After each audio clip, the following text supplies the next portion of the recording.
Hi, it's Mark Bossert. I'm here with Bernie Pawlik, Pawlik Automotive, Vancouver's best auto service experience, and we're talking cars. How are you doing, Bernie?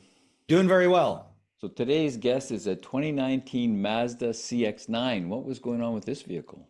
So the owner of this vehicle booked an appointment. He'd been to our shop before and he'd had a quote from a Mazda dealer for some work. Apparently he needed front brakes urgently. They were worn down to 2 millimeters, need to be replaced right away. Battery needed to be replaced. There's a couple other service items they'd recommended. And so he came to us to get the work done and also just a second opinion to make sure it needed to be done. So what did you find when you started checking for this? Yeah, we were preemptive. Is that the right word? We pre-ordered all the parts that we figured we need for the job, battery, pads and rotors for the front. But we told them we're going to do an inspection first, make sure your brakes do need to be done and see what the conditions. So we did a brake inspection. We were shocked to find that the front and rear brake pads had 6 millimeters remaining on them. The rotors were nice and smooth. There was no need at all to replace the brakes. Nothing, no urgency. I would estimate these brakes would last for at least a year, maybe two at the current conditions. Sent the pads and rotors back, tested the battery. It was old, but it tested fine, and had a conversation with the customer. He decided, you know what, I'll leave the battery for now. It's not giving me any grief.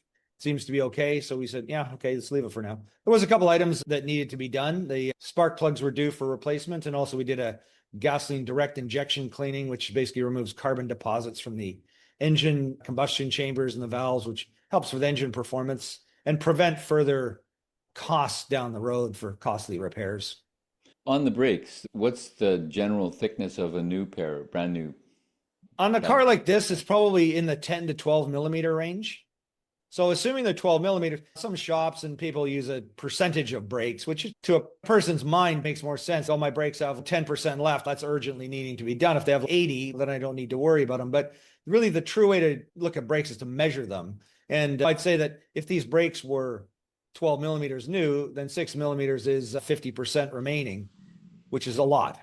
But if you look in our video show notes, there'll be a picture of a little display tool that we have that you can see what the different thicknesses of the brakes are. So with batteries, I know you recommend sometimes after a certain amount of time, like this is a 7-year-old vehicle, so it's probably the battery that came with the car new. What's the kind of rule of thumb? What would happen if you left the battery in too long? The average age of a battery is about 5 years. There's some import cars with big, huge batteries that tend to last longer. They're inside the car. They tend to stay a little warmer. They're less exposed to the elements. They'll often last longer than the 5-year period. But things you'll notice as the battery deteriorates, and in the worst case scenario, of course, the car won't, you go to start, it just goes click or doesn't do anything. That's an immediate battery failure. But generally over time, as the battery gets weaker, it won't charge as well. And you might notice a fluctuation, like when you're stopped at a light with some accessories on, your lights might go a little dimmer. So you might notice little fluctuations and things like that. Any performance issues, that's a good time to replace the battery. Some cars have warnings too. I was just thinking about a Volvo we're working on. It has a warning on the dash. You shut the key off. We see this a lot with Volvos. It says battery level low, accessories switched off. And actually Volvos, Mercedes, a lot of cars will actually do that. They'll switch the accessories off if they detect a battery low. When you see those messages, it's time to change them. But Mazda's not that sophisticated. So the test is the good thing to do. And what else did you find? Here's the vehicle Yeah, so in there's the the shop. vehicle. The vehicle's in the shop. It's got 71,000 kilometers. Yep, yep. So quite low mileage for a 7-year-old car. So this is our inspection, and there's some interesting things. When we send our inspections out to our clients, you can review it. We can send an estimate, and the client can approve or decline the work, which you can see on the right-hand side with the check marks. The other thing we found is the air filter was very dirty.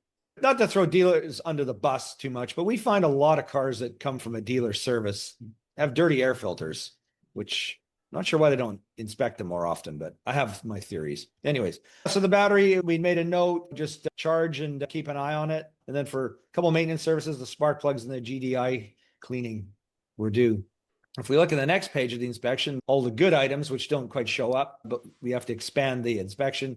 There's our notes on the front brakes. You see the red arrows pointing to the 6 millimeters on both sides, 6 millimeters on the rear as well. So yeah, that's it. And then we have a review that the customer left. Yeah, he was very happy. So a couple of days after we left, he left us a nice review. Another happy customer. Another happy customer. So, what's the lesson here? Is the lesson that we need to get things checked 2 times before we get service for our car? Just come to Pawlik. It would appear, I like to say that. We do have customers who come to us and we do a diagnostic and an inspection, give the customer an estimate, and then they choose to go elsewhere. And just full disclosure, I've had other places where they say, hey, it wasn't at all what you said it was, which is interesting because we've actually documented the actual issue that we see and have videos and photos of like loose ball joints. And say, no, it was something else. So I don't know what's happening there, but generally we tend to be pretty honest. So second opinions are not always a bad idea. Or just find someone you trust and stick with them. And sometimes that takes a little while. Yeah, if you're going to spend $3,000 on your car, it's probably worth the time, if you have it, to get it checked out somewhere. Or Yeah. if you're in Vancouver, the guys to trust are at Pawlik Automotive in Vancouver, BC, Canada. You can reach them online to book your appointment, pawlikautomotive.com. Or you can call them at 604-327-7112 to book your appointment. You have to book ahead. They're always busy. Pawlik Automotive in Vancouver, BC, Canada. Thanks so much for watching and listening. Thanks, Bernie. And thank you, Mark. Thanks for watching.